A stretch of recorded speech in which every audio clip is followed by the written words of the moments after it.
बच्चा 7 हालत नाजुक है। सात्विक प्रतीक की बात सुनकर कहता है, देख भाई तू आराम कर, मुझे बस इतना बता दे कि शर्ट कहाँ रखा है। पहली बार मुझे डेट पर जाने का मौका मिलने वाला है। प्रतीक कहता है, अलमीरा के ऊपर वाले हिस्से में होगा।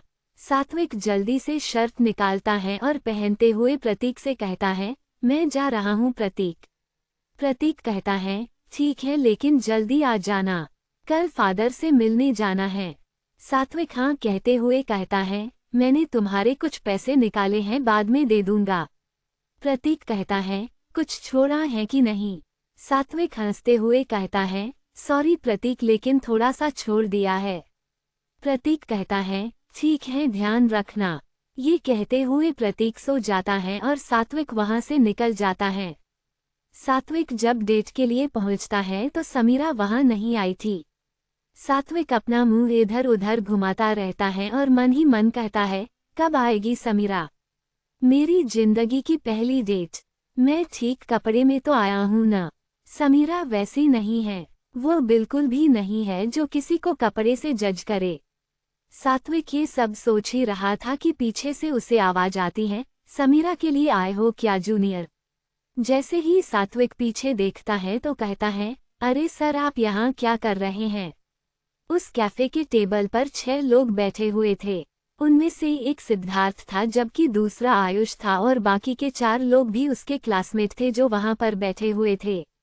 जब सिद्धार्थ को एक लड़की जो समीरा के दोस्तों में से एक थी, उससे पता चलता है कि उसकी क्रश समीरा किसी जूनियर के साथ डेट पर जाने वाली है तो उसे ऐसा लगा था जैसे कोई भरे बाजार में उसका पैंट उतार दिया हो।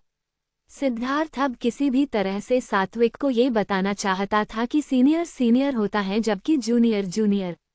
सिद्धार्थ सात्विक की तरफ इशारा करते हुए कहता है, चल अब इधर आ जा। सात्विक वहां जाकर सामने खड़ा हो जाता है और अपनी आंख नीचे कर लेता है। सिद्धार्थ अपनी जगह से उठकर सात्विक के बगल में आ जाता है और कहता है, तुझे नहीं पता था क्या कि समीरा मेरी है, वह मेरी जान है, मेरे दिल में बसती है।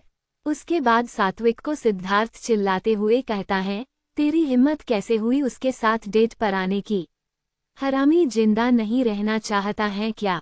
सात्विक कितना भी अपने आप को तोप क्यों नहीं समझता था लेकिन बिना प्रतीक के उसकी पैंट गीली हो जाती थी। जब प्रतीक सात्विक के साथ होता था तब सात्विक अपने आप को ताकतवर समझता था लेकिन आज वह गलत फंस गया था।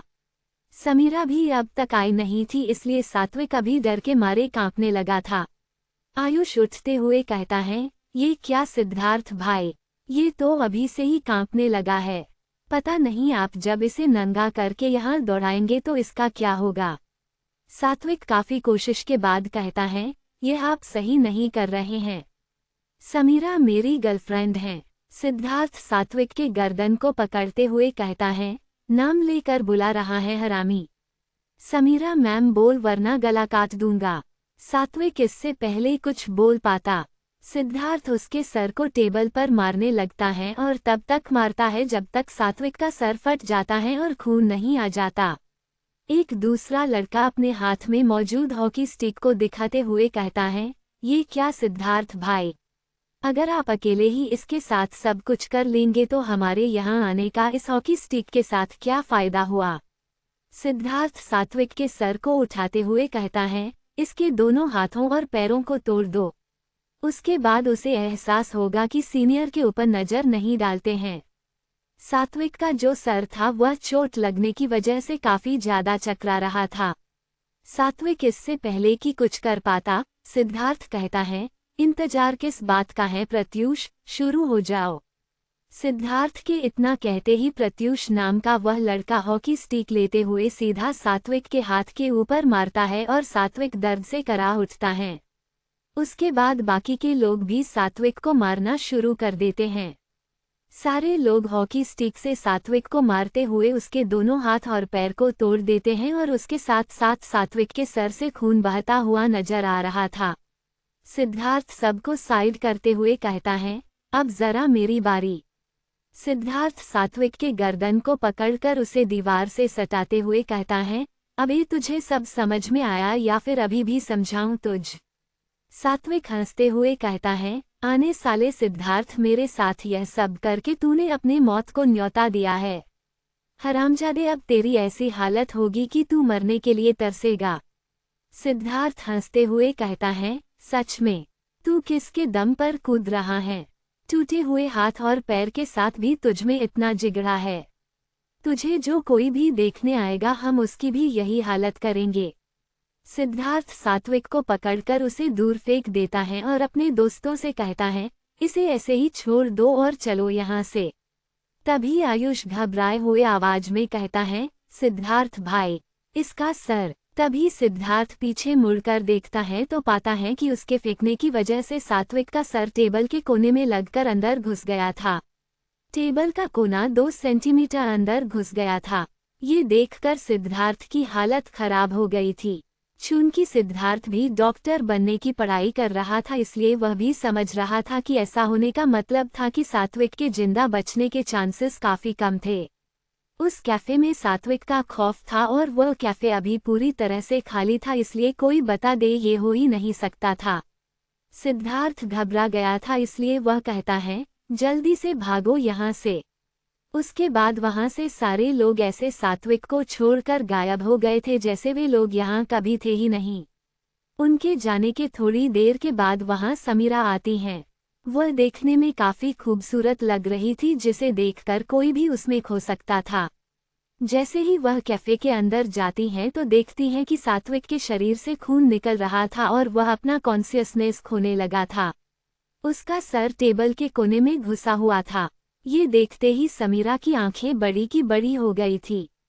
वह दौड़ते हुए सात्विक के पास जाते हुए कहती है, यह आखिर कैसे हो गया? किसने किया ये तुम्हारे साथ?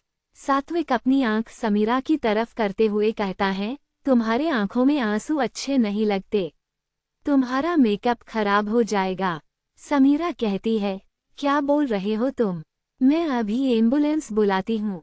समीरा जल्दी से एम्बुलेंस को कॉल करती हैं और फिर सात्विक से कहती हैं, बस 5 मिनट और उसके बाद एम्बुलेंस आ जाएगी। सात्विक कहता है, मुझे कुछ कहना है तुमसे समीरा। समीरा कहती है, तुम बोलो मत, शांत रहो, इससे तुम्हारी हालत और खराब हो सकती है। सात्विक कहता है, अगर मैं जिंदा बचा तो ठीक है, लेकिन अगर मैं जिंदा नहीं बच पाया तो याद रखना, मेरे दोस्त प्रतीक से कहना कि वो हमेशा से सही था और मैं गधा। मैंने उसकी कोई बात नहीं मानी। मैं उसे सॉरी कहना चाहता हूँ। समीरा कहती है, पक्का मैं उसे बता दूंगी, लेकिन तुम मरने नहीं वाले हो। इसे तुम ही बताओगे जब तुम ठीक हो जाओगे। सात्विक हंसते हुए कहता है, शायद ही अब ऐसा होगा। फिर भी तुम कहती हो तो मैं मान लेता हूँ।